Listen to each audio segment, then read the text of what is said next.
ஜெபம் செய்வோம். எங்கள் மீது அதிகமாய் அன்பு செலுத்துகின்ற எங்கள் பரம தந்தையே, இந்த உலகத்தில் உள்ள அனைத்தையும் படைத்த எங்கள் அன்பின் தந்தையே, நன்றியோடு உம்மை துதிக்கின்றோம். பூமியும் அது நிறைவும் மூடியவைகள். ஆண்டவரே, உமது கையின் கிரியைகள் அதிசயமானவைகள். எல்லாவற்றையும் நீர் படைத்து எங்களுக்காக நீர் வழங்கினீர், நன்றி செலுத்துகின்றோம். அன்பின் இயேசு சுவாமி, எங்களை மீட்டெடுக்கும்படியாக இந்த உலகத்திலே வந்து உமது இன்னுயிரை சிலுவையிலே இந்தளித்து எங்களுக்கு நீர் கொடுத்த பாவ மன்னிப்பின் நிச்சயத்திற்காகவும் உமது உயிர்த்தெழுதலின் மூலமாய் நீர் எங்களுக்கு கொடுத்த நிறைவாழ்வின் நம்பிக்கைக்காக நன்றி செலுத்துகின்றோம். தூய ஆவியாரே, எங்கள் உள்ளங்களில் தங்கி எங்களை சகல சத்தியத்திற்குள்ளும் வழி நடத்துகின்றவரே, உம்மை நன்றியோடு உம்மை போற்றுகின்றோம், உம்மை புகழுகின்றோம், உம்மை வணங்குகின்றோம். இந்த நாளின் வழிபாட்டிலே ஆண்டவருடைய பேரருள் எங்களோடு கூட இருக்க வேண்டும் என ஜெபிக்கிறோம். மற்றும் ஒரு நன்றி படைப்பின் நன்னாளை நாங்கள் கொண்டாட நீர் கொடுத்த நல்ல வாய்ப்புக்காக நன்றி செலுத்துகின்றோம். இந்த வழிபாட்டிலேயும் ஆண்டவருடைய பேரருள் எங்களோடு கூட எப்பொழுதும் இருக்க வேண்டும் என நாங்கள் ஜெபிக்கிறோம். தொடர்ந்து எங்களை வழி நடத்தும் ஆசீர்வதியும். இயேசுவின் வழியை கேட்கிறோம் எங்கள் நல்ல பிதாவே, ஆமேன். Bye.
காலை மாலை ஆராதனை முறையிலே இரண்டாவது ஆராதனை முறைமையை நாம் பின்பற்றுவோம். கடவுள் ஆவியாயிருக்கிறார். அவரை தொழுது கொள்கிறவர்கள் ஆவியோடும் உண்மையோடும் அவரை தொழுது கொள்ள வேண்டும். நம்முடைய பிதாவாகிய கடவுளாலும் கர்த்தராகிய இயேசு கிறிஸ்தினாலும் உங்களுக்கு கிருபையும் சமாதானம் உண்டாவதாக. இது கர்த்தர் உண்டு பண்ணின நாள், இதிலே களி கூர்ந்து மகிழ கடவோம். கடவுள் ஒளியாயிருக்கிறார். அவரில் எவ்வளவேனும் இருள் இல்லை. அவர் ஒளியில் இருக்கிறது போல நாமும் ஒளியிலே நடந்தால் ஒருவரோடு ஒருவர் ஐக்கியப்பட்டிருப்போம். அவருடைய குமாரனாகிய இயேசு கிறிஸ்துவின் ரத்தம் சகல பாவங்களை நீக்கி நம்மை சுத்திகரிக்கும். மூவொரு கடவுளை நாம் போற்றுவோம். சேனைகளின் கடவுளாகிய கர்த்தரே, நீர் பரிசுத்தர் பரிசுத்தர் பரிசுத்தர். வானமும் பூமியும் ஒரு மகிமையால் நிறைந்திருக்கின்றன. உன்னதத்திலே ஓசன்னா. கர்த்தரின் நாமத்தினாலே வந்தவரும் வருகிறமான தோத்தரிக்கப்பட்டவர். உன்னதத்திலே ஓசன்னா. கடவுளே, நீர் பரிசுத்தர். சர்வ வல்லவரே, நீர் பரிசுத்தர். சாவாமை உடையவரே, நீர் பரிசுத்தர். ஆண்டவரே, எங்களுக்காக சிலுவில் அறையுண்டே எங்கள் மீட்பரே, எங்கள் மேல் கிருபையாயிரும். பரிசுத்த ஆவியராகிய ஆண்டவரே, எங்கள் மேல் கிருபையாயிரும்.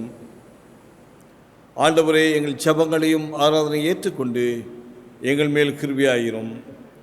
ஆண்டவரே, எங்கள் மேல் மனதுருகி எங்கள் மேல் கிருபையாயிரும். நமக்கு பாவம் இல்லை என்போமானால் நம்மை நாமே வஞ்சிக்கிறலாவோம். நமக்குள் உண்மை இல்லை. நமது பாவங்களை அறிக்கையிட்டால் பாவங்களை நமக்கு மன்னித்து எவ்வித அநீதமும் நீங்க நம்மை சுத்திகரிப்பதற்கு அவர் நம்பத்தக்கவரும் நீதிமுள்ளவர். நான் எழுந்து என் தகப்பனிடத்திற்கு போய், தகப்பனே, பரத்துக்கு விரோதமாகவும் உமது பார்வையிலும் பாவம் செய்தேன். இனி உம்முடைய மகன் என்று சொல்லப்படுவதற்கு நான் பாத்திரன் அல்லன்.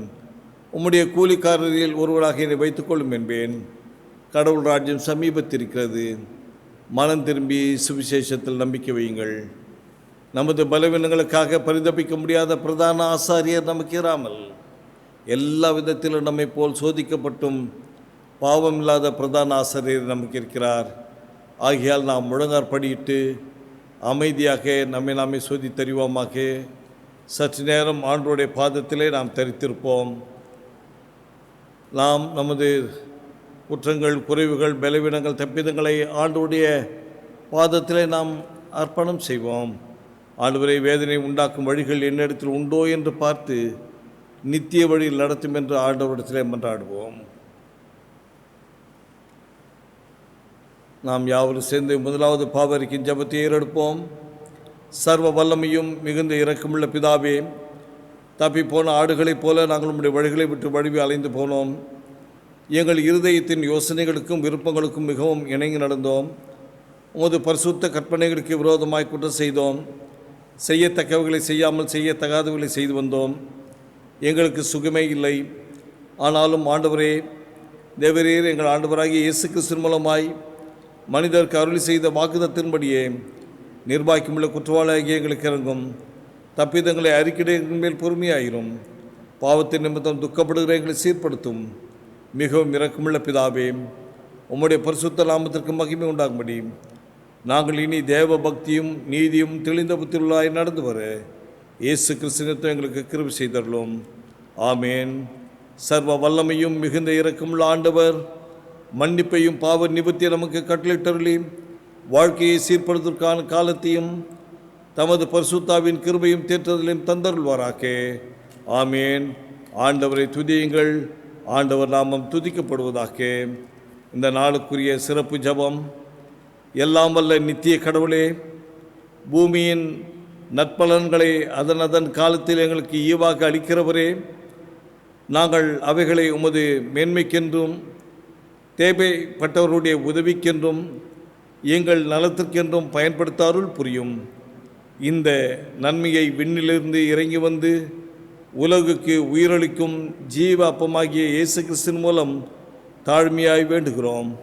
அவருக்கும் உமக்கும் தூய ஆவிக்கும் எல்லா புகழும் மேன்மையும் அனைத்துலகிலும் உண்டாவதாக. ஆமேன். வாசிக்கும்படி தெரிந்து கொள்ளப்பட்ட முதலாம் திருமறை பகுதி உபாகமம் 26ஆம் அதிகாரம் வசனங்கள் 1 துவங்கி 11 முடிய. உபாகமம் 26ஆம் அதிகாரம் வசனங்கள் 1 துவங்கி 11 முடிய. உன் தேவனாகிய கர்த்தர் உனக்கு சுதந்திரமாக கொடுக்கும் தேசத்தில் நீ போய் சேர்ந்து அதை கட்டிக்கொண்டு அதில் வாசம் பண்ணும்போது உன் தேவனாகிய கர்த்தர் உனக்கு கொடுக்கும் உன் தேசத்தில் நீ பயிரிடும் நிலத்தின் கனிகளிலெல்லாம் முந்தின பலனை எடுத்து ஒரு கூடையிலே வைத்து உன் தேவனாகிய கர்த்தர் தமது நாமம் விளங்கும்படி தெரிந்து கொண்டிருக்கும் ஸ்தானத்திற்கு போய் அந்நாட்களில் இருக்கும் ஆசாரிடத்தில் சென்று அவனை நோக்கி, கர்த்தர் எங்களுக்கு கொடுக்க நம்முடைய பிதாக்களுக்கு ஆணையிட்ட தேசத்தில் வந்து சேர்ந்தேன் என்று இன்று உம்முடைய தேவனாகிய கர்த்தருடைய சந்நிதியில் அறிக்கையிடுகிறேன் என்பாயாக. அப்பொழுது ஆசாரியன் அந்த கூடையை உன் கையிலிருந்து வாங்கி அதை உன் தேவனாகிய கர்த்தரின் பலிபீடத்திற்கு முன்பாக வைக்க கடவன். அப்பொழுது நீ உன் தேவனாகிய கர்த்தருடைய சந்நிதியில் நின்று வசனித்து சொல்ல வேண்டியது என்னவென்றால், என் தகப்பன் அழிவுக்கு நேரான சீரியா தேசத்தானாய் இருந்தான். அவன் கொஞ்சம் ஜனங்களோடு எகிப்துக்கு போய் அவ்விடத்தில் பரதேசியாய் சஞ்சரித்து அங்கே பெரிய பலத்த திரட்சியான ஜாதியானான். எகிப்தியர் எங்களை ஒடுக்கி எங்களை சிறுமைப்படுத்தி எங்கள் மேல் கடினமான வேலையை சுமத்தின போது எங்கள் பிதாக்களின் தேவனாகிய கர்த்தரை நோக்கி கூப்பிட்டோம். கர்த்தர் எங்கள் சத்தத்தை கேட்டு எங்கள் சிறுமையையும் எங்கள் வருத்தத்தையும் எங்கள் ஒடுக்கத்தையும் பார்த்து எங்களை பலத்த கையினாலும் ஓங்கிய புயத்தினாலும் மகா பயங்கரங்களினாலும் அடையாளங்களினாலும் அற்புதங்களினாலும் எகிப்திலிருந்து புறப்பட பண்ணி எங்களை இவ்விடத்துக்கு அழைத்து வந்து பாலும் தேனும் ஓடுகிற தேசமாகிய இந்த தேசத்தை எங்களுக்கு கொடுத்தார். இப்பொழுதும் இதோ கர்த்தாவே, தேவரீர் எனக்கு கொடுத்த நிலத்தினுடைய கனிகளின் முதற் பலனை கொண்டு வந்தேன் என்று சொல்லி அதை உன் தேவனாகிய கர்த்தருடைய சந்நிதியில் வைத்து உன் தேவனாகிய கர்த்தருடைய சந்நிதியில் பணிந்து நீயும் லேவியனும் உன்னிடத்தில் இருக்கிற பரதேசியும் உன் தேவனாகிய கர்த்தர் உனக்கும் உன் வீட்டாருக்கும் அனுகிரகம் பண்ணின சகல நன்மைகள் நிமித்தமும் சந்தோஷப்படுவீர்களாக. வாசிக்கும்படி தெரிந்து கொள்ளப்பட்ட 1ஆம் திருமறை பகுதி வாசித்தாயிற்று.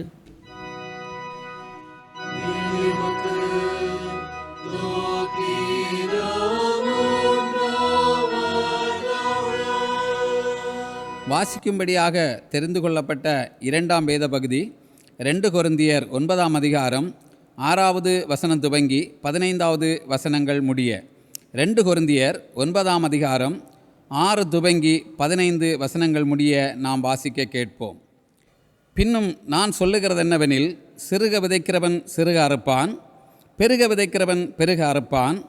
அவனவன் விசனமாயுமல்ல கட்டாயமாயுமல்ல தன் மனதில் நியமித்தபடியே கொடுக்க கடவன். உற்சாகமாய் கொடுக்கிறவனிடத்தில் தேவன் பிரியமாய் இருக்கிறார். மேலும் நீங்கள் எல்லாவற்றிலும் எப்பொழுதும் சம்பூர்ண முடையவர்களாயும் சகலவித நற்கிரியைகளிலும் பெருகிறவர்களாயும் இருக்கும்படியாக தேவன் உங்களிடத்தில் சகலவித கிருபையும் பெருக செய்ய வல்லவராய் இருக்கிறார். வாரி இறைத்தான், ஏழைகளுக்கு கொடுத்தான், அவனுடைய நீதி என்றென்றைக்கும் நிற்கும் என்று எழுதியிருக்கிறபடியாகும். விதைக்கிறவனுக்கு விதையையும் புசிக்கிறதற்கு ஆகாரத்தையும் அளிக்கிறவர் உங்களுக்கு விதையை அளித்து அதை பெருக பண்ணி உங்கள் நீதியின் விளைச்சலை வர்த்திக்க செய்வார். தேவனுக்கு எங்களால் ஸ்தோத்திரம் உண்டாவதற்கு ஏதுவாய் இருக்கும் மிகுந்த உதார குணத்திலே நீங்கள் எவ்விதத்திலும் சம்பூரண முள்ளவர்களாவீர்கள். இந்த தர்ம சகாயமாகிய பணிவிடை பரிசுத்தவான்களுடைய குறைவுகளை நீக்கிறதும் அல்லாமல் அநேகர் தேவனை ஸ்தோத்தரிப்பதினாலே சம்பூர்ண பலனுள்ளதாயும் இருக்கும். அவர்கள் இந்த தர்ம சகாயத்தினாலாகிய நன்மையை அனுபவித்து நீங்கள் கிறிஸ்துவின் சுவிசேஷத்தை கீழ்ப்படிதலோடு அறிக்கையிட்டிருக்கிற நிமித்தமும் தங்களுக்கும் மற்ற அனைவருக்கும் நீங்கள் உதாரத்துவமாய் தர்மம் செய்கிறது நிமித்தமும் அவர்கள் தேவனை மகிமைப்படுத்தி உங்களுக்காக வேண்டுதல் செய்து தேவன் உங்களுக்கு அளித்த மிகவும் விசேஷித்த கிருபை நிமித்தம் உங்கள் மேல் வாஞ்சியாய் இருக்கிறார்கள். தேவன் அருளிய சொல்லி முடியாத ஈவுக்காக அவருக்கு ஸ்தோத்திரம் என்றார் என்பவைகளை வாசிக்கும்படியாக தெரிந்து கொள்ளப்பட்ட 2ஆம் வேத பகுதி வாசித்து முடிந்தாயிற்று.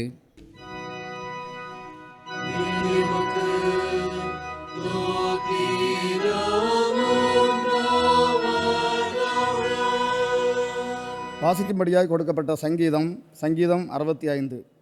தேவனே, சீயோனில் உமக்காக துதியானது அமைந்து காத்திருக்கிறது. பொருத்தனை உமக்கு செலுத்தப்படும். ஜெபத்தை கேட்கிறவரே, மாம்சமான யாவரும் உம்மிடத்தில் வருவார்கள்.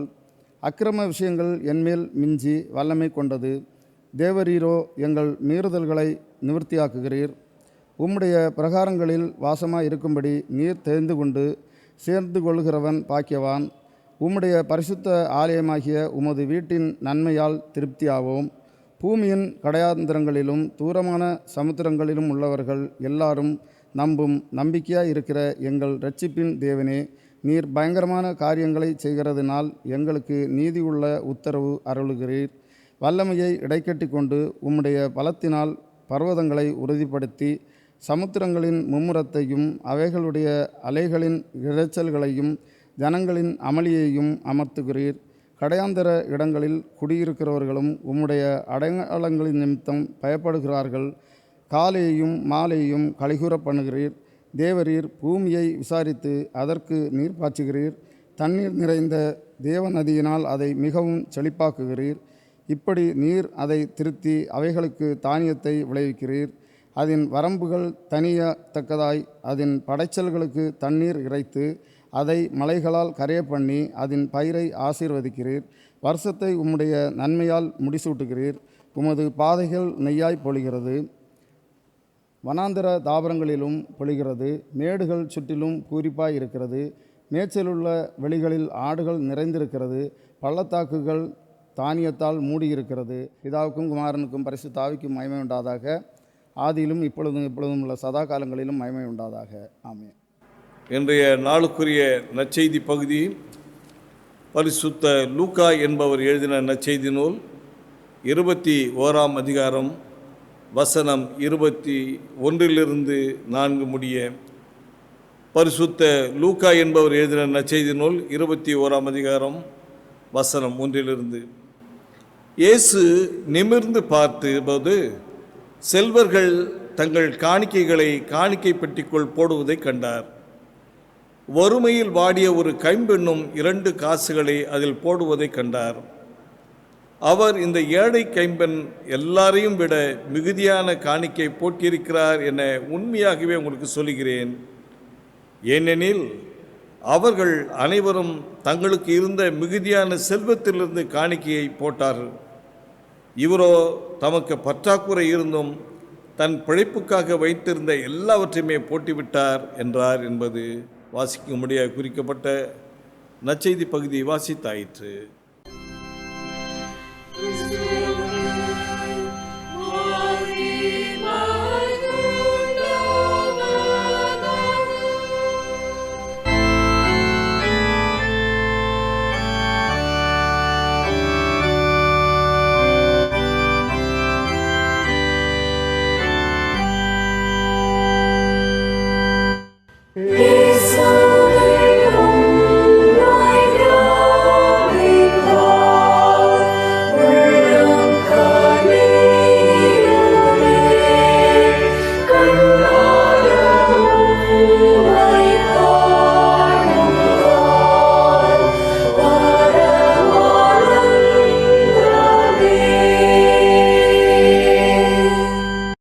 ஜெபம் செய்வோம்.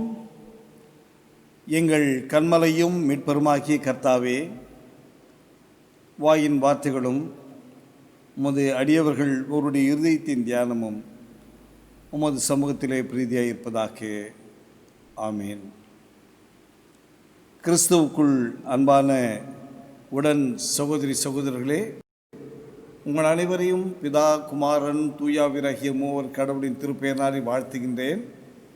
இந்த நன்றி படைப்பின் தோத்திர ஆராதனைக்கு நான் உங்களை அன்போடு வரவேற்கின்றேன். ஒவ்வொரு வருடமும் நாம் இந்த அறுப்பின் பண்டிகையை மிக சிறப்பாக நாம் கொண்டாடுவோம். ஆனால் இருக்கின்ற இந்த கால சூழலில் நாம் மகிழ்ச்சியோடு இந்த அறுப்பின் பண்டிகையை நாம் கொண்டாட முடியாத ஒரு சூழலில் நாம் இருக்கின்றோம். ஆகவே இருக்கின்ற சூழலை மனதில் கொண்டு அதே நேரத்திலே நாம் வருடாந்திர இந்த தோத்திர பண்டிகையை நாம் கொண்டாட நாம் அழைக்கப்படுகின்றோம். ஆண்டவருக்கு நாம் நன்றி செலுத்த நாம் கடமைப்பட்டிருக்கின்றோம். நம்மை வாழ வைத்து கொண்டிருப்பவர் நமது அன்பின் தந்தை. வாழ்வதற்கான தேவைகளை வழங்கி கொண்டிருப்பவர் அன்பின் தந்தை. ஆகவே நமது பரம தகப்பனிடத்திலிருந்து நாம் பெற்றுக்கொண்ட நன்மைகளுக்காக உள்ளத்தின் ஆழத்திலிருந்து நன்றி செலுத்த நாம் கடமைப்பட்டிருக்கின்றோம். ஆகவே சூழல்கள் எப்படியாக இருந்தாலும் நாம் அனைவரும் ஒன்றிணைந்து இந்த நாளிலே நம்மை படைத்து நம்மை காத்து நன்மைகளை ஈந்தளித்து நம்மை வழிநடத்துகின்ற எல்லாம் வல்ல இறைவனுக்கு நாம் நன்றி செலுத்துவோம். இந்த அர்ப்பின் பண்டிகை என்பது ஏதோ ஒரு குறுகிய காலத்திற்கு முன்னதாக தோன்றியது அல்ல. மாறாக இந்த அறுவடை பண்டிகையை தொன்று தொட்டு மக்கள் கொண்டாடி கொண்டிருக்கின்றார்கள். குறிப்பாக திருமறையிலே நாம் காணுகின்ற பொழுது நமது மூதாதையர்கள் இந்த அர்ப்பின் பண்டிகையை வெகு சிரத்தையோடும் மிகுந்த அர்ப்பணிப்போடும் இந்த பண்டிகையை அவர்கள் கொண்டாடினார்கள். இன்றைக்கு வாசித்த அந்த திருமறை பகுதிகளை நாம் காணுகின்ற பொழுது உபாகமம் 26ஆம் அதிகாரம் முதல் 11 வசனங்களை நாம் பார்த்தோம். இந்த திருமறை பகுதியிலே மோசே அவர்கள் இஸ்ரவேல் மக்களுக்கு கொடுக்கின்ற ஒரு பெரிய கட்டளை. அந்த கட்டளையிலே பல கருத்துக்கள் உள்ளடங்கியிருக்கின்றன. முதலாவதாக மோசே அவர்கள் இஸ்ரவேல் மக்களுக்கு தங்கள் வாழ்வின் பின்னணியை அவர் நினைவுபடுத்த விரும்புகின்றார். சரித்திர சம்பவங்களை அவர் மக்கள் மறந்துவிடக்கூடாது என்பதை வலியுறுத்துகின்றார். கடவுள் உங்களை வழிநடத்தின செயல்களை நினைத்து பாருங்கள் என்று அவர் சொல்லுகின்றார். விடுதலை வாழ்வுக்காக ஆண்டவர் செய்த மாபெரும் அடையாளங்களை நீங்கள் காணுங்கள் என்று சொல்லுகின்றார். கடவுள் உங்களுக்கு கொடுத்த அந்த வாக்குத்தத்தத்தை நினைவுபடுத்திக் கொள்ளுங்கள் என்று சொல்லுகின்றார். என்ன வாக்குத்தத்தம்? உங்களுக்கென்று சுதந்திரமாக நான் நாட்டை தருவேன். அந்த நாடு பாலும் தேனும் ஓடுகின்ற வளமான ஒரு தேசம், கனி வளங்கள் நிறைந்த ஒரு தேசம், நல்ல கனிகளை தருகின்ற விருட்சங்கள் இருக்கின்ற ஒரு தேசம் என்று வளமிகு தேசம் உங்களுக்கு இலவசமாக சுதந்திரமாக நான் தருவேன் என்கின்ற ஒரு வாக்குத்தத்தம். அதோடு கூட மோசே அவர்கள் அந்த மக்களுக்கு சொல்லுகின்ற ஒரு செய்தி, நீங்கள் கடவுள் கொடுக்கின்ற அந்த தேசத்திலே வாழுகின்ற பொழுது ஒன்றை மட்டும் உங்கள் வாழ்விலே மறந்துவிடக்கூடாது. ஏனெனில் கடவுளுக்கு நன்றி செலுத்துவது நமது கடமை. ஆகவே நீங்கள் கடவுளுக்கு நன்றி செலுத்த கடமைப்பட்டவர்கள்.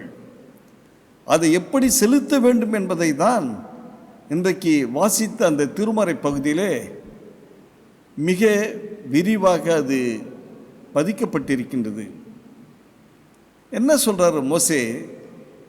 நீங்கள் செல்லுகின்ற இடத்திலே, நீங்கள் வாழ இருக்கின்ற அந்த தேசத்திலே கடவுள் கொடுக்கின்ற அந்த பலனின் ஒரு பகுதியை நீங்கள் எடுத்து வந்து ஆசாரியனிடத்தில் கொடுத்து கடவுளுக்கு நன்றி செலுத்துங்கள் என்று அவர் சொல்லுகின்றார். குறிப்பாக எப்படி அவர்கள் செலுத்த வேண்டும் என்பதை அந்த பகுதியை நாம் காணுகின்ற பொழுது அதிலே பல சுவாரஸ்யங்கள் உள்ளடக்கி இருக்கின்றன. சொல்கிறாரு, விளைபலனின் முதல் பகுதியை நீங்கள் உங்களுடைய கரத்திலே ஏந்தி கொண்டு வர வேண்டும். உங்கள் கரத்திலிருந்து ஆசாரியர் அந்த கனிகளை அவர் வாங்க வேண்டும். இந்த கரம், இந்த கனிகள் எதை ஞாபகப்படுத்துகிறது என்றால், நீங்கள் எகிப்து தேசத்திலே அடிமைகளாக இருந்த பொழுது உங்கள் கரங்கள் முழுவதுமே சேராக இருந்தது.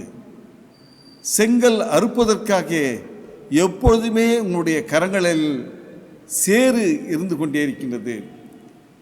அப்படி சேற்றை சுமந்த உமது கரங்கள் இன்றைக்கு இப்பேற்பட்ட பலன்களை சுமந்து கொண்டிருக்கிறது.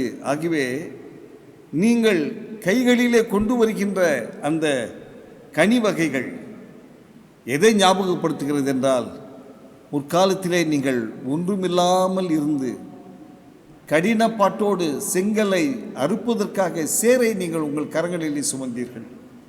ஆனால் கடவுள் இன்றைக்கு உங்கள் கரங்களிலே நற்பலன்களை சுமக்கின்ற ஒரு ஆசீர்வாதத்தை தந்திருக்கின்றார். ஆகவே கடவுளுடைய சன்னிதானத்திலே நீங்கள் வந்து கடவுளுடைய பிரதியாக இருக்கின்ற ஆசாரியரிடத்தில் அதை நீங்கள் தர வேண்டும் என்று சொல்கின்றார். அதை ஆசாரியர் வாங்கி கடவுளுக்கு சமர்ப்பிப்பார் என்று சொல்லுகின்றார்.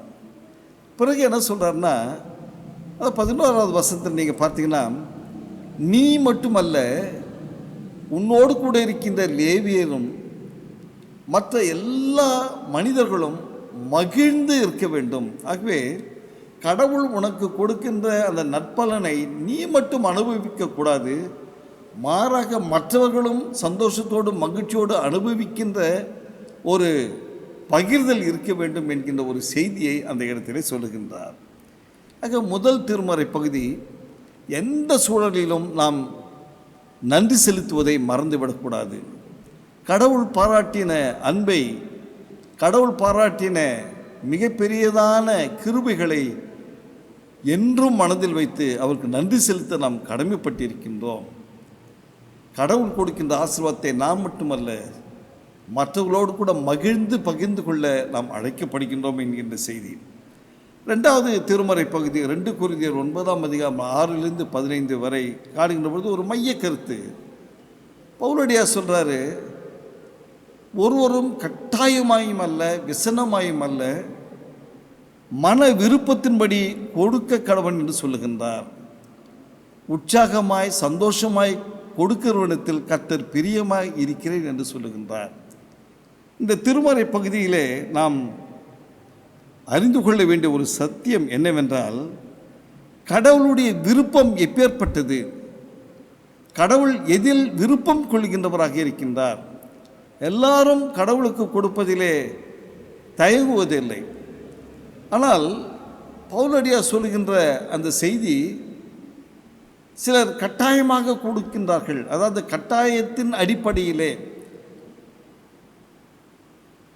கேட்டுவிட்டார்கள், நான் கொடுக்க வேண்டும் என்கின்ற ஒரு கட்டாயம். கொடுக்கவில்லை என்றால் என்னை என்ன நினைப்பார்கள் என்கின்ற எண்ணத்தோடு. 2வது விசனமாய், ஐயோ கொடுத்துட்டோமே என்கின்ற ஒரு எண்ணத்தோடு இருக்கின்ற ஒரு சூழல். 3வதாக கணக்கிட்டு கொடுத்தல். சிலர்லாம் சொல்லுவாங்க,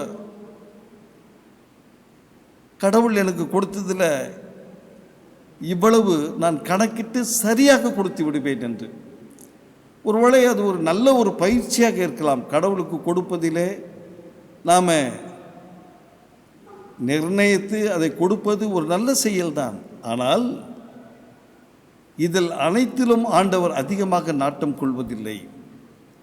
மாறாக கடவுள் மன விருப்பத்தின்படி கொடுப்பது. ஏன் பவுலடியார் மன விருப்பம் என்று சொல்லுகின்றார் என்றால், ஒரு மனிதனுடைய வாழ்விலே அவர் பெற்ற நன்மைகள், கடவுளிடமிருந்து அவர் பெற்றுக்கொண்ட நன்மைகள் அவருக்கு மட்டுமே தெரியும். எந்த அளவுக்கு கடவுள் நம்மை ஆசீர்வதித்திருக்கின்றார், எந்த நிலையிலிருந்து எந்த நிலைக்கு நம்மை உயர்த்தி இருக்கின்றார் என்பது அவரவருக்கு மட்டுமே தெரியும். ஆகவே நீங்கள் கடவுளுக்கு நன்றி செலுத்துகின்ற பொழுது ஒன்று முதல்ல யோசிங்க, எந்த அளவுக்கு கடவுள் எனக்கு நன்மை செய்திருக்கின்றார், அவர் பாராட்டின நன்மைகளுக்கு இணையாக நான் எதை செலுத்த முடியும் என்கின்ற ஒரு சிந்தையோடு நீங்கள் செலுத்துகின்ற பொழுது உண்மையிலேயே அது மன விருப்பத்தின்படி செலுத்துகின்ற ஒரு காணிக்கையாக அது அமையும். ஆகவே மன விருப்பத்தின்படி கொடுப்பது சால சிறந்தது என்று பவுலடியார் இந்த இடத்திலே சொல்கின்றார். இன்றைக்கு திருச்சபையில் கூட அநேகர் ஏதோ அர்ப்பன் பண்டிகை இந்த வருஷத்துக்கு இது செய்யணும் கட்டாயம், ஆயர்கள் அல்லது சபை பொறுப்பாளர்கள் இதை செய்ய வேண்டும் என்று சொல்லிவிட்டார்கள், அதை எப்படியாவது செய்துவிட வேண்டும். அல்லது இந்த வருடத்தில் இவ்வளவு வருமானம், இதற்கு இவ்வளவு கொடுக்க வேண்டும் என்கின்ற ஒரு கணக்கின் அடிப்படை, இதையும் கடந்து நாம் இன்றைக்கு நான் வாழ்ந்து கொண்டிருப்பது ஆண்டவருடைய சுத்தக்கிருபை என்கின்ற எண்ணத்தோடு மன விருப்பத்தின்படி கொடுக்க நாம் கடமைப்பட்டிருக்கின்றோம். மூன்றாவது திருமறை பகுதி நாம் லூக்கா 21ஆம் அதிகாரம் முதல் 4 வசனங்களை நாம் வாசிக்கட்டோம். இதே திருமறை பகுதி மார்க்கு 12ஆம் அதிகாரம் 41லிருந்து 44 வரை சொல்லப்பட்டிருக்கின்றது. இதில் ஆண்டவராகிய இயேசு கிறிஸ்து தனது சீடர்களோடு கூட அவர் அமர்ந்து கொண்டிருக்கின்றார் தேவாலயத்திலே. எல்லாருடைய கண்களும் அந்த தேவாலயத்தை சுற்றி இருந்து கொண்டே இருக்கின்றன. கடவுளை தொழுது கொள்வதற்காக மக்கள் வந்து போய்கொண்டே இருக்கின்றார்கள். அநேக மக்கள் கடவுளுக்கு நன்றி செலுத்துகின்ற வகையிலே அந்த காணிக்கைகளை செலுத்திக் கொண்டே இருந்தார்கள். ஆனால் இயேசுவின் பார்வையில் பட்டது ஒரு விதவை பெண், ஒரு கைம்பெண் அம்மையார் இயேசுவினுடைய பார்வையிலே பட்டார்கள். இயேசுவினுடைய பார்வையிலே அந்த பெண்மணி எப்படி காட்சி அளித்தார்கள் என்பதை இந்த 2 நற்செய்தியாளரும் அழகாக குறிப்பிடுகின்றார்கள். அந்த அம்மா ஏதோ டாம்பிகமாகவோ அல்லது தன்னிடத்திலே பணம் நிறைய இருக்குது காணிக்கை செலுத்துகின்ற வகையிலோ வருவதாக அவர்கள் சொல்லப்படவில்லை. ஒரு ஏழை கைம்பெண் ஆலயத்திலே வந்தார்கள். இயேசுவானவர் அவர்களை உற்று நோக்குகின்றார். அந்த அம்மா தேவாலயத்துக்கு வந்ததனுடைய நோக்கம் என்னை படைத்த, என்னை இம்மட்டும் வழி நடத்தி கொண்டிருக்கின்ற கடவுளை தரிசிப்பது, இரண்டாவது எதையாகிலும் என் கடவுளுக்கு நான் கொடுக்க வேண்டும் என்கின்ற சிந்தையோடு அவர்கள் வந்திருந்தார்கள். இயேசுவானவர் இதை கண்டு தனது சீடர்களை அழைக்கின்றார். வாங்க, இங்கே வாங்க. சீடர்கள் வருகின்றார்கள். ஏனென்றால் இது வழக்கமாக நடைபெறுகின்ற ஒரு நிகழ்ச்சி. எப்பொழுதுமே இயேசுவானவர் சீடர்களுக்கு அவ்வப்பொழுது நல்ல பாடங்களை கற்றுத்தருகின்றவராக இருக்கின்றார். இன்றைக்கு இந்த பெண்மணியின் வாயிலாக மிக ஒரு பெரிய பாடத்தை தனது சீடர்களுக்கு அவர் அறிவிக்க அவர் முற்படுகின்றார். முதலாவதாக நாம் காணுகின்ற போது, இங்கே வாங்கப்பா, அழைத்தல். சீடர்களை அவர் ஒரு நோக்கத்தோடு அழைக்கின்றார். திருமறையிலே நாம் காணுகின்ற பொழுது இதே மார்க்கு சுவிசேஷம் 3ஆம் அதிகாரம் 13வது வசனம், 6ஆம் அதிகாரம் 7வது வசனம், 8ஆம் அதிகாரம் 1 வசனத்தில் சீடர்களை அழைத்து அவர் பல்வேறு பணிகளுக்கு அவர்களை அனுப்புகின்றார். ஏதோ ஒன்றை சொல்லிக் கொடுத்து அதை செய்வதற்காக அவர் அனுப்புகின்றார். இந்த நிகழ்ச்சியிலே இந்த அம்மையாரை அவர் உற்று நோக்கி கூர்ந்து பார்த்து அந்த அம்மையார் செய்த அந்த செயலை, யாரும் அறியாத ஒரு செயலை சீடர்களுக்கு சொல்லி அவருடைய மனதிலே மிகப்பெரிய ஒரு பாடத்தை அவர் பதிக்க அவர் விரும்புகின்றார். நீங்களும் இந்த உலகத்திலே எப்படியாய் இருக்க வேண்டும் என்பதை குறித்து அவர் சொல்கிறார். இதற்கு முந்தின பகுதியை நாங்கள் காணுகின்ற பொழுது மறைநூல் அறிஞர்களை குறித்து ஆண்டவராகிய இயேசு கிறிஸ்து சொன்ன செய்திகளை எல்லாம் சீடர்கள் கேட்டார்கள். இந்த இடத்திலே இயேசுவானவர் ஒரு மனிதனை எப்படி மதிப்பீடு செய்ய வேண்டும் என்பதை முதலாவதாக கற்றுத்தருகின்றார். ஒருவேளை மற்றவங்களாம் இந்த பெண்மணியை பார்த்தா அவருடைய மதிப்பீடு வேறு வகையிலே இருக்கும். ஆனால் ஆண்டவராகிய இயேசு கிறிஸ்துவினுடைய மதிப்பீடு இந்த பெண்மணியை பார்க்கின்ற பொழுது மற்றவர்களை காட்டிலும் அது வேறுபட்டதாக இருந்தது. குறிப்பாக இந்த காணிக்கை செலுத்துவதை அவர் கண்டபொழுது அவர் சொன்ன ஒரு செய்தி எல்லாரையும் வியப்புக்குள்ளாகியது.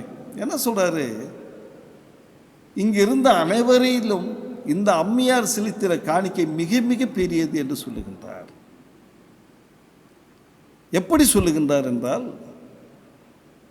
இந்த காணிக்கை படைக்கின்ற இந்த நிகழ்வு எருசலேம் தேவாலயத்தின் வாயிலருகிலே 13 காணிக்கை பெட்டிகள் இருக்குது. அது ஒரு ட்ரம்பட் போன்று அமைப்பிலே அது வைக்கப்பட்டிருக்கும். ஒவ்வொரு சிறப்பான பணிக்கென்று அந்த காணிக்கை அந்த இடத்தில் அங்கீகரிக்கப்படும். அந்த இடத்துல மிக முக்கியமான 2 காணிக்கை என்னவென்றால், ஒன்று எளியவர்களுக்கான ஒரு காணிக்கை, 2வது பலி செலுத்துவதற்காக பயன்படுத்துவதற்கான ஒரு காணிக்கை.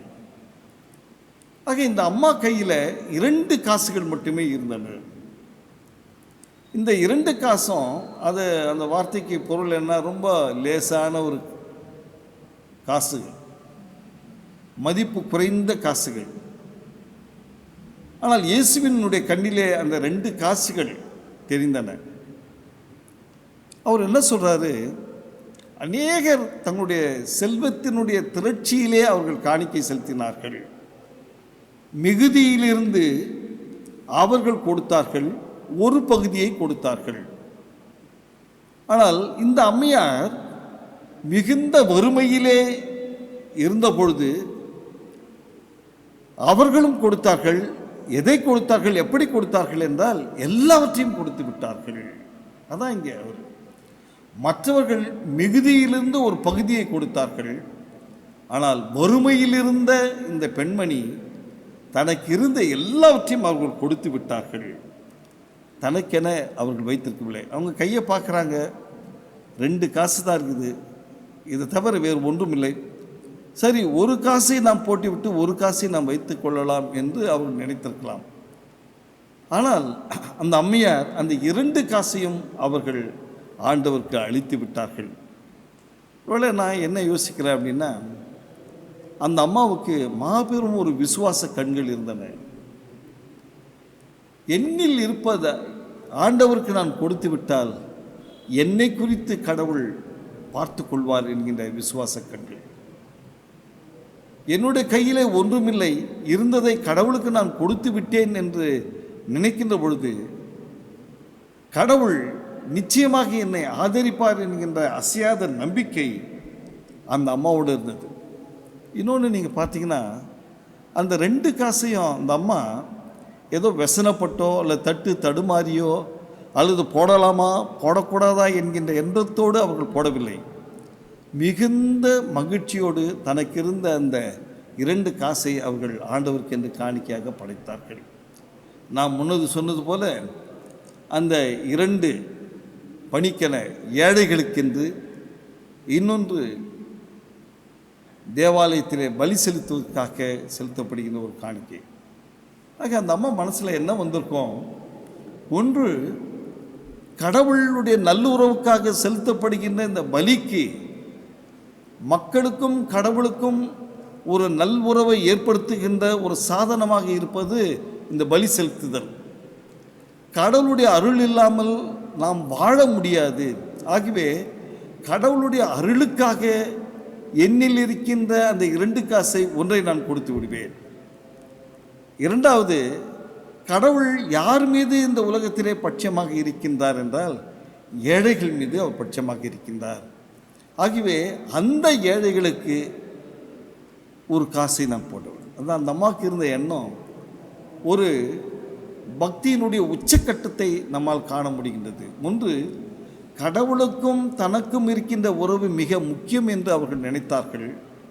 அதே போல ஏழை எளிய மக்களுக்கு உதவி செய்ய வேண்டும் என்கின்ற சிந்தையும் அந்த அம்மையார் இடத்தில் இருந்ததினாலே அவங்க என்ன பண்ணாங்க, ஒரு காசை ஏழைக்கும் ஒரு காசை அந்த பலி செலுத்துவதற்காக அவர்கள் செலுத்தி விட்டார்கள்.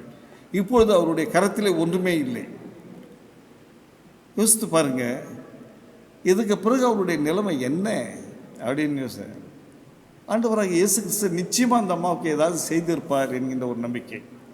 ஏன்னா இந்த சம்பவத்திற்கு முன்னதாகத்தான் ஆண்டவராக இயேசு கிறிஸ்து சகேவியை சந்திக்கின்றார். அந்த சகேவினுடைய வீட்டுக்கு அவர் செல்லுகின்ற பொழுது அந்த சகேவி என்ன சொன்னார், என்னுடைய ஆஸ்தியில் பாதியை நான் ஏழைக்கு கொடுத்து விடுகிறேன் அப்படின்னு சொல்கிறார். அப்படின்னா ஒருவேளை ஆண்டவரிடத்தில் அல்லது யூதாஸ்காரியினிடத்தில் பொருளாளராக இருக்கிற இந்தாங்க ஒரு தொகையை நீங்கள் வைத்து ஏழைகளுக்கு நீங்கள் செய்யுங்க அப்படின்னு கொடுத்துருக்கலாம். தனக்கு கொடுக்கப்பட்ட அந்த தொகையிலே கூட ஆண்டவராக இயேசு கிறிஸ்து அந்த கைம்பெண் அம்மாவுக்கு உதவி செய்திருக்கலாம் இல்லையா? சகேவை பார்த்துட்டு இந்த அம்மையாருக்கு நீ உதவி செய்ய என்று சொல்லியிருக்கலாம். இன்றைக்கு அநேக மக்கள் அப்படி தான் இருக்கிறாங்க. அதாவது யாராவது ஐயா நீங்கள் சொல்லுங்கள், யாருக்காவது நம்ம உதவி செய்யணுன்ற எண்ணத்தோடு இருக்கிறேன் என்றால் அவர்கள் தகுந்த நபரை கையிட்டு காட்டுவார்கள். இந்த அம்மையார் தனக்கு இருந்த அந்த 2 காசை அவங்க போட்டுட்டு வெறுமையாக இருந்தாங்க. நிச்சயமாக ஆண்டவராகிய இயேசு கிறிஸ்து அந்த அம்மையாருக்கு ஏதாவது செய்திருப்பார், எந்த விதத்திலாவது அவர்களை சந்தோஷப்படுத்தியிருப்பார். இன்றைக்கும் நாம் கூட அப்பேற்பட்ட ஒரு சிந்தையை உள்ளவர்களாக இருக்க வேண்டும். திருச்சபை இப்பேற்பட்ட திருப்பணியை ஆற்ற ஆண்டவர் நமக்கு கற்றுத்தருகின்றார். இன்றைக்கு திருச்சபைக்கு இருக்கின்ற 2 தலையாய பணி. ஒன்று, நற்செய்தியை மக்களுக்கு அறிவித்தல். கடவுளுக்கும் மனிதனுக்கும் நல்லுறவை ஏற்படுத்துகின்ற ஒரு பணி நற்செய்தி பணி. கடவுள் உங்களுக்காக தன்னுடைய இன்னுயிரை ஈந்தளித்தார். அவர் வழியாக நீங்கள் நித்திய வாழ்வை நீங்கள் பெற முடியும் என்கின்ற செய்தி நற்செய்தி. ஆகவே ஒருவருக்கு நற்செய்தியை எடுத்து சொல்லுகின்ற அந்த பணி மிக உன்னதமான பணி. கடவுளுக்கும் மனிதருக்கும் நல்லுறவை ஏற்படுத்துகின்ற பணி இந்த நற்செய்தி பணி. ஆகவே திருச்சபையிலே சேகரிக்கப்படுகின்ற இந்த காணிக்கைகள் நிச்சயமாக இப்பேற்பட்ட பணிக்கு செலவிடப்பட வேண்டும். நற்செய்தியை அறிவிக்காமல் எந்த திருச்சபை இருக்கிறதோ அது உயிரற்ற திருச்சபை. திருச்சபையினுடைய தலையாய பணியை நற்செய்தியை அறிவிக்கின்ற ஒரு பணி. ஆகவே இன்றைக்கு அர்ப்பின் பண்டிகையை நம்ம கொண்டாடுறோம். ஒரு சிறப்பான காணிக்கைகளை நாம் படைக்கின்றோம். இதன் வழியாக நமது நிதி சற்று உயர்கின்றது. நாம் பெறுகின்ற இந்த நிதியை நிச்சயமாக இந்த நற்பணிக்கென்று நாம் செலவிட்டே ஆக வேண்டும்.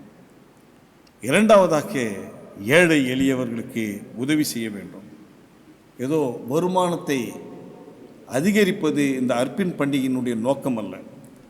நான் முன்னதாக சொன்னது போல முதல் திருமறை பகுதியிலே அந்த உபாகமம் 26ஆம் அதிகாரம் 11வது வசனம், நீயும் லேவியனும் உன்னில் இருக்கின்ற அந்நியர்களும் பரதேசிகளும் மகிழ்ச்சியோடு இருக்க வேண்டும். கடவுள் கொடுக்கின்ற அந்த ஆசீர்வாதத்தை நீ அவர்களோடு கூட நீ பகிர்ந்து கொள்ள வேண்டும்.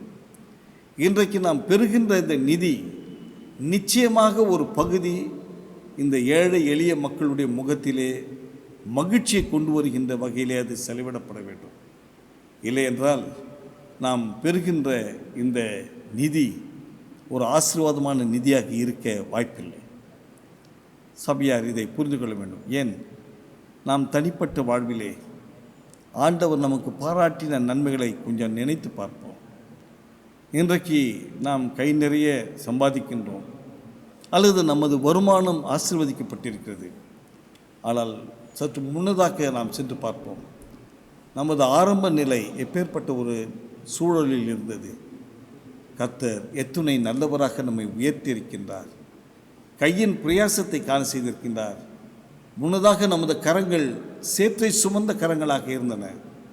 இன்றைக்கு ஆண்டவர் ஆசீர்வாதத்தை சுமக்கின்ற கரமாக நம்மை மாற்றியிருக்கின்றாரே. நமது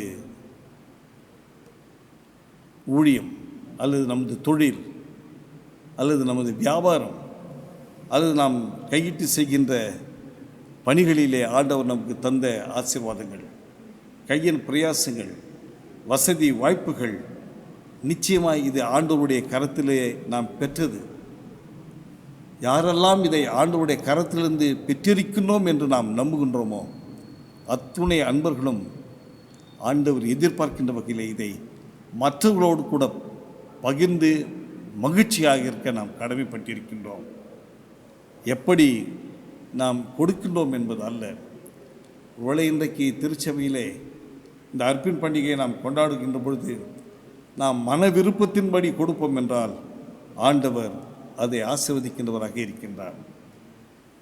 ஏன் இதை நம்ம ஏழை எளிய மக்களுக்கு நாம் இதை செலுத்த வேண்டும் அல்லது பகிர்ந்து கொள்ள வேண்டும் என்றால், திருமறை பகுதியிலே இழை அறுபடாமல் செல்லுகின்ற ஒரு செய்தி என்னவென்றால், விதவைகளுக்கு கடவுள் உடன் இருக்கின்றவராக இருக்கின்றார். அவரது அழுகுரலுக்கு ஆண்டவர் செவி கொடுக்கின்றவராக இருக்கின்றார். யாத்ராகமம் 22ஆம் அதிகாரம் 23வது வசனம். உபாகமம் 10ஆம் அதிகாரம் 18வது வசனம். அனாதைகளுக்கும் கைம்பெண்களுக்கும் நீதி வழங்குகின்றவர் கடவுள் என்று சொல்லுகின்றார். நீதிமொழிகள் 15ஆம் அதிகாரம் 25வது வசனம்.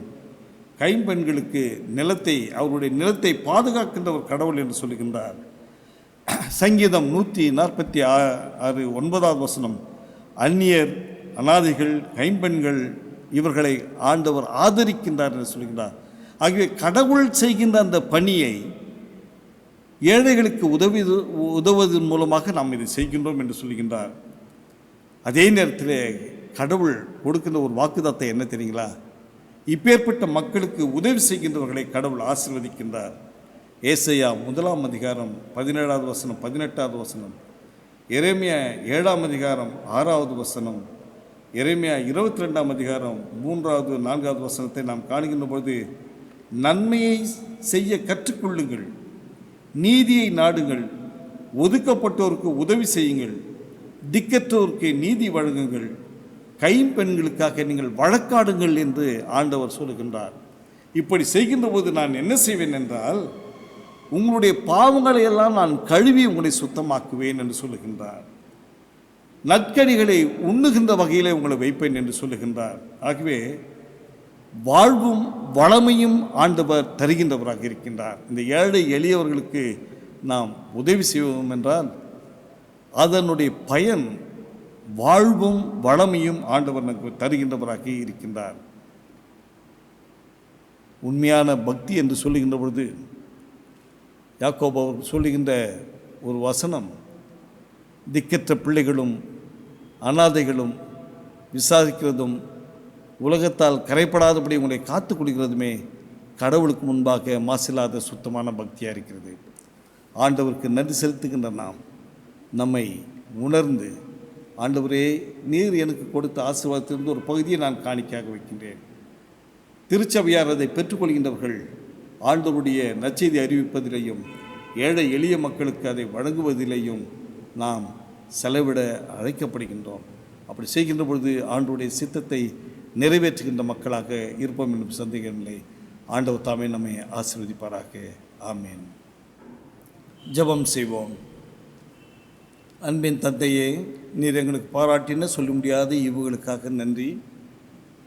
இந்த உலகத்தை நீர் படைத்தீர். இந்த உலகத்திலே நாங்கள் வாழ்வதற்கு ஏற்ற அனைத்தையும் நிறைவாய் நீர் தந்தருளிருக்கின்றீர். இன்றைக்கு நாங்கள் பெறுகின்ற எல்லா ஆசீர்வாதங்களும் உமது பேர் இரக்கத்தினாலே ஆண்டவரே, இதை நாங்கள் உணர்ந்து உள்ளத்தின் ஆழத்திலிருந்து நன்றிகளை ஏறெடுக்கின்றோம். இன்றைக்கும் இந்த அர்ப்பின் பண்டிகையை நாங்கள் அனுசரிக்க தியானிக்க நீர் கொடுத்த வாய்ப்புக்காய் நன்றி. அன்பின் ஆண்டவரே, இந்த உலகத்தில் உமது அடிவர்களாக நாங்கள் வாழுகின்ற பொழுது எப்பொழுதும் நன்றி உள்ள மக்களாக இருக்க நீர் அருள் புரியும். எங்களுடைய செயல்களினாலே உமது அன்பை வெளிப்படுத்துகின்ற மக்களாக இருக்க எங்களுக்கு அருள் புரியும். அன்பின் ஆண்டவரே, நாங்கள் கையிட்டு செய்கின்ற பணிகளை ஆசீர்வதித்தீர். ஆண்டவரே, நாங்கள் பெறுகின்ற இந்த ஊதியத்தை நீர் ஆசீர்வதித்தீர். எங்களுக்கு கொடுத்த எல்லா உலக பிரகாரமான ஆசீர்வாதங்களுக்காக நன்றி செலுத்துகின்றோம். உமது கரத்திலிருந்து பெற்றுக்கொண்டவர்களாகிய நாங்கள் உமது திருப்பணிக்கென்று நாங்கள் கொடுக்க கடமைப்பட்டவர்கள் சுவாமி. அப்படி நாங்கள் கொடுக்கின்ற பொழுது ஆண்டவரே, கட்டாயமாயும் அல்ல, விசனமாயும் அல்ல, கணக்கிட்டு அல்ல சுவாமி, மன விருப்பத்தின்படி கொடுக்க எங்களுக்கு கற்றுத்தாரோம். நாங்கள் உமக்கு படைக்கின்ற இந்த காணிக்கையை நீர் அங்கீகரித்து கொள்ளும் சுவாமி. எப்படி ஆபேலின் காணிக்கையை நீர் அங்கீகரித்தீரோ அதுபோல உமது பிள்ளைகள் மன விருப்பத்தின்படி படைக்கின்ற இந்த காணிக்கைகளை நீர் அங்கீகரித்து உமது நாமம் மகிமைக்கென்று பயன்படுத்த நீர் கிருபை பாராட்டும். இந்த திருச்சபை ஊழியத்திலே ஓங்கி வளர உமது சாட்சியாக நின்று பறைசாற்றிட நீர் அருள் தாரும். ஆண்டவரே, எங்களுடைய திருச்சபையின் அனைத்து அன்பருடைய கண்களும் உம்மை போல் விளங்கிட நீர் அருள் தாரும். இந்த சமூகத்தை உமது கண்களை கொண்டு நாங்கள் பார்க்க எங்களுக்கு அருள் தாரும். ஆண்டவரை உம்மை போல நாங்கள் மனதுருக்கம் கொள்கின்ற மக்களாக, ஆண்டவரை ஏழை எளியவர்கள் மீது பாசம் கொண்டிருக்கின்ற மக்களாக, எங்களுடைய கரத்தை நாங்கள் நீட்டுகின்ற மக்களாக இருக்கின்ற அருள் புரியும் சுவாமி. தொடர்ந்து எங்களை வழி நடத்தும், ஆசீர்வாதம் காத்திருடும்.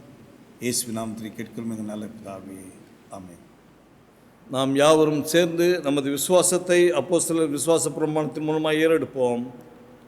வானத்தையும் பூமியையும் படைத்த சர்வ வல்லமுள்ள பிதாவாகிய தேவனை விசுவாசிக்கிறேன்.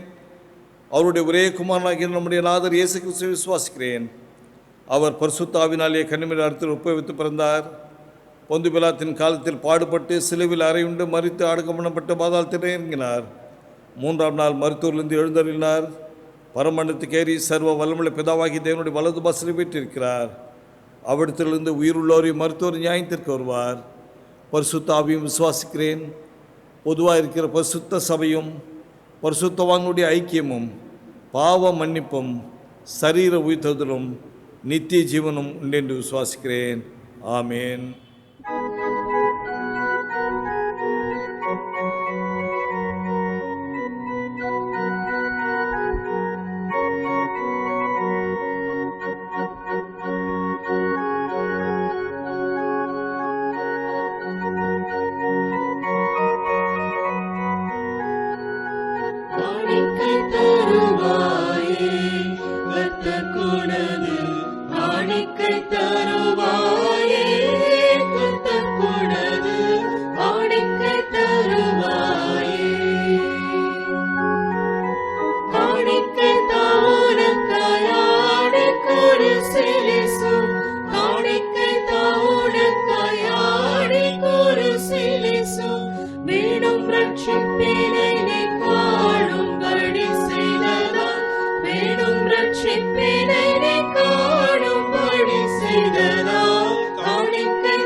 செல்லும் சேலவை நிரப்ப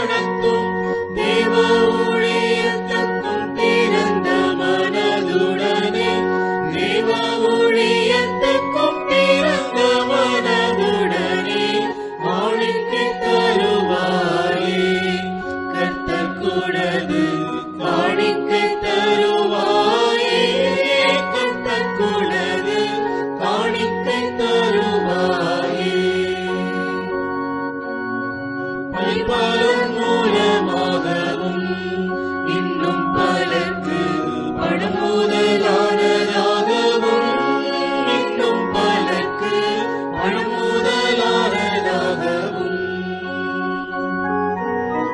உயிர்ப்பிராணியாகவும் உதவும் கடவுளுக்கே உயிர்ப்பிராணியாகவும் உதவும் கடவுளுக்கே உயிரை படைப்பாயோ உடைமையை கொடாவிடு உயிரை படைப்பாயோ உடைமையை கொடாவிடு காணிக்கை தருவாயே கர்த்தர்க்குனது காணிக்கை தருவாயே கர்த்தர்க்குனது காணிக்கை தருவாயே.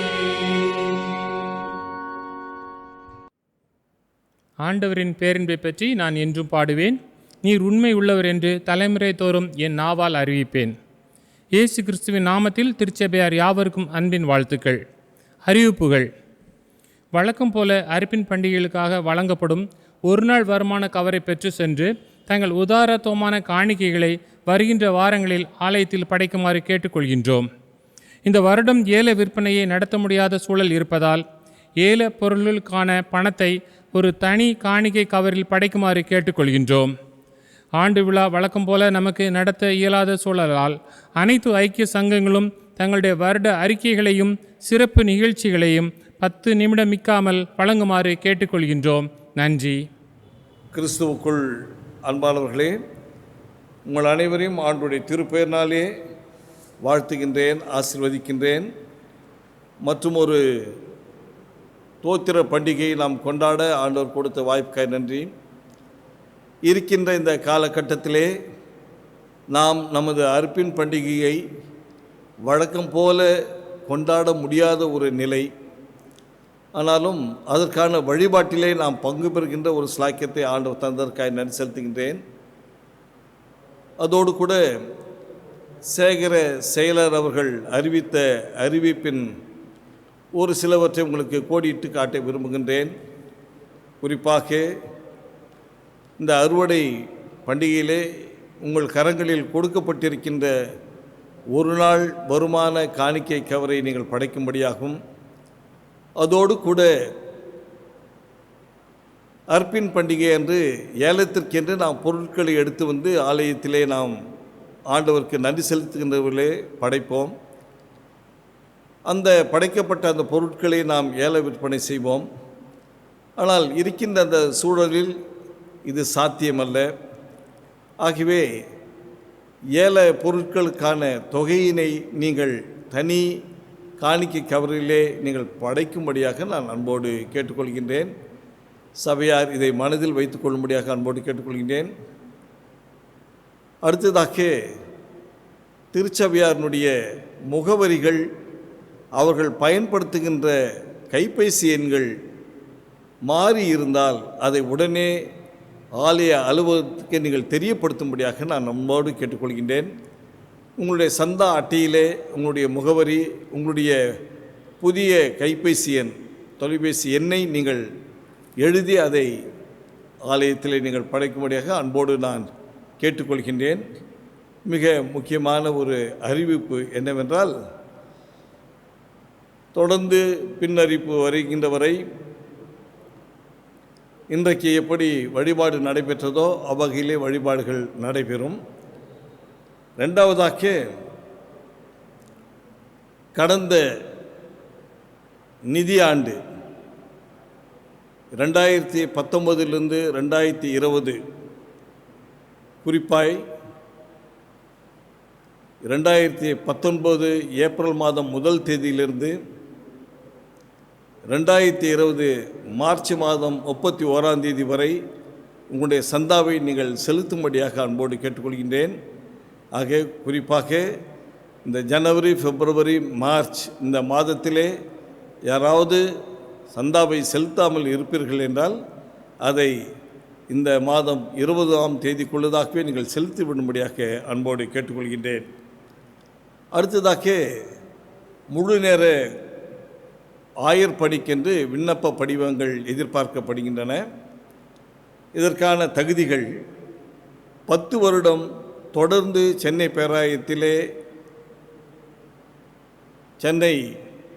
பேராயத்தின் உறுப்பினராக அவர்கள் இருந்திருக்க வேண்டும்.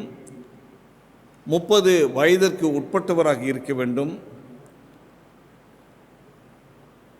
கல்வி தகுதி பல்கலைக்கழகத்திலே கலை மற்றும் அறிவியல் படிப்பிலே அவர்கள் தேர்ச்சி பெற்றிருக்க வேண்டும்.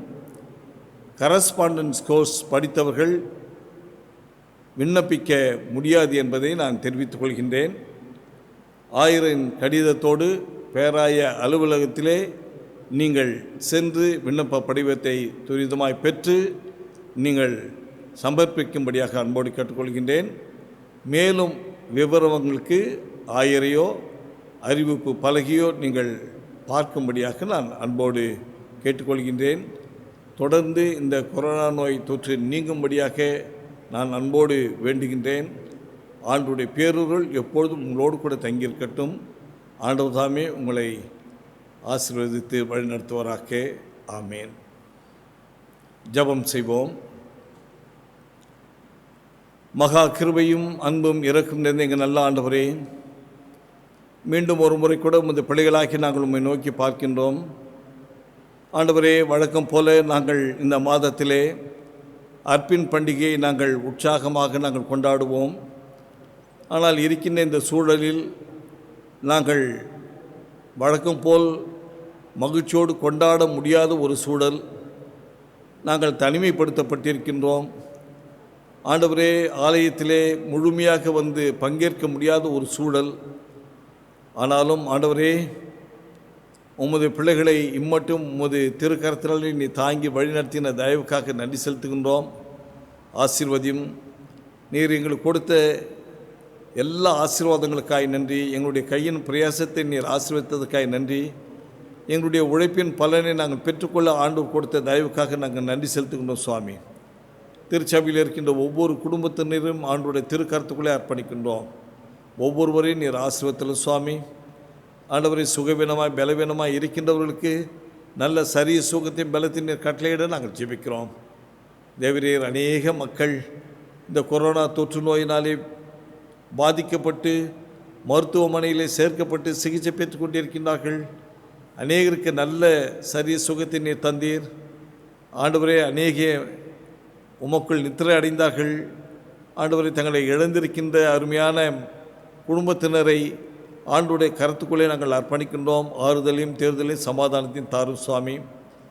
ஆண்டவருடைய பேரருளாலே இந்த தொற்று நோயிலிருந்து எங்களுக்கு ஒரு விடுதலை வாழ்வை நீ தர வேண்டும்படியே நாங்கள் ஜெபிக்கிறோம்.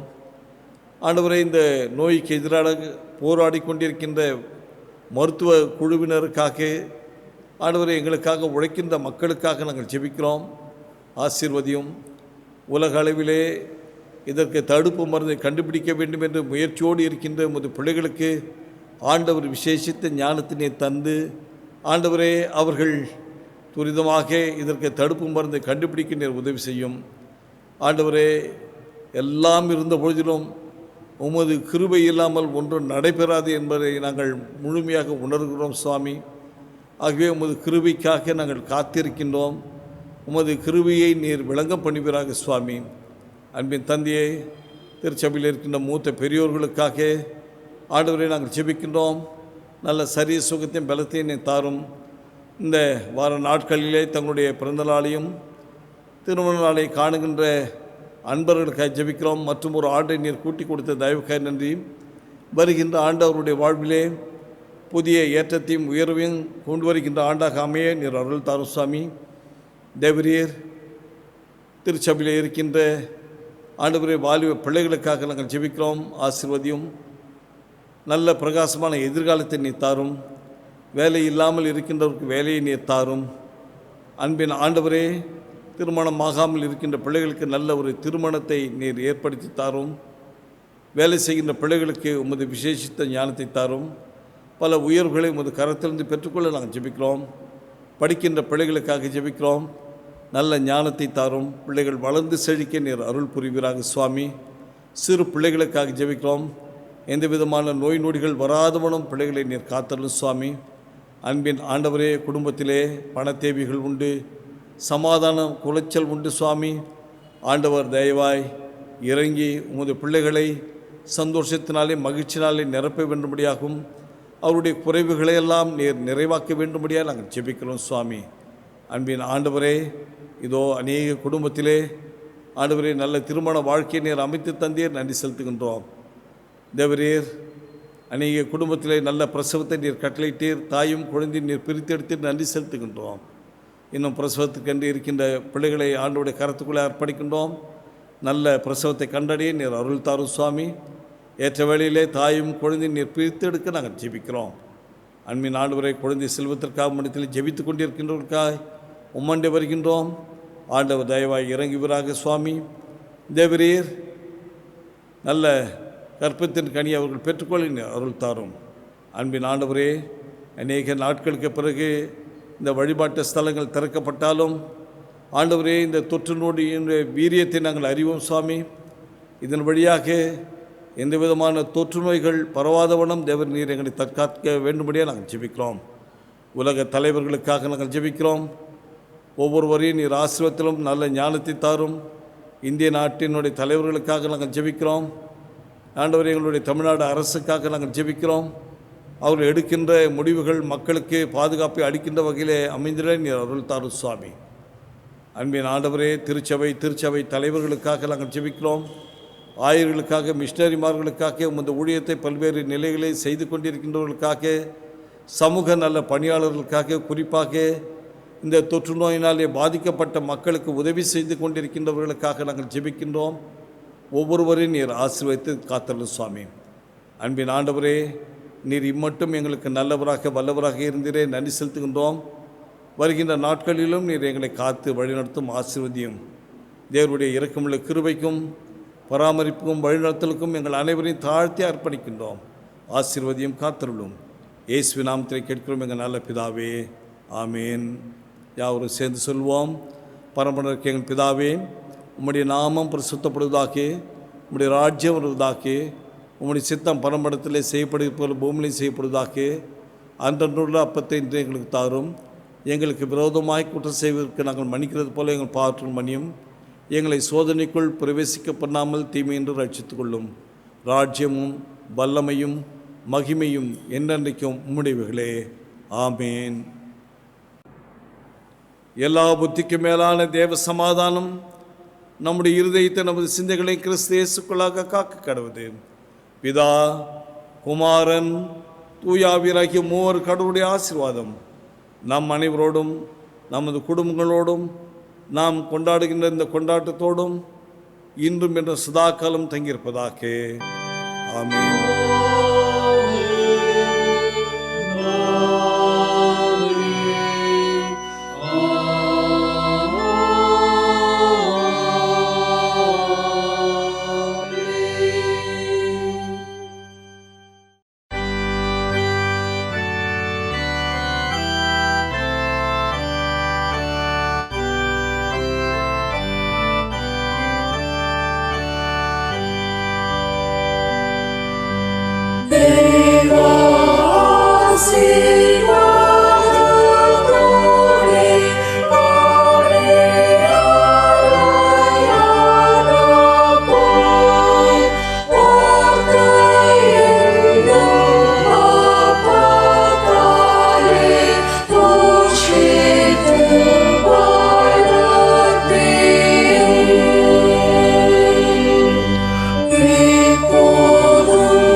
கிறிஸ்துவுக்குள் அன்பானவர்களே, உங்கள் அனைவரையும் மீண்டும் ஒரு முறை கூட ஆண்டவரும் மீட்பருமாகிய இயேசு கிறிஸ்து நாமத்திலே நான் வாழ்த்துகின்றேன்.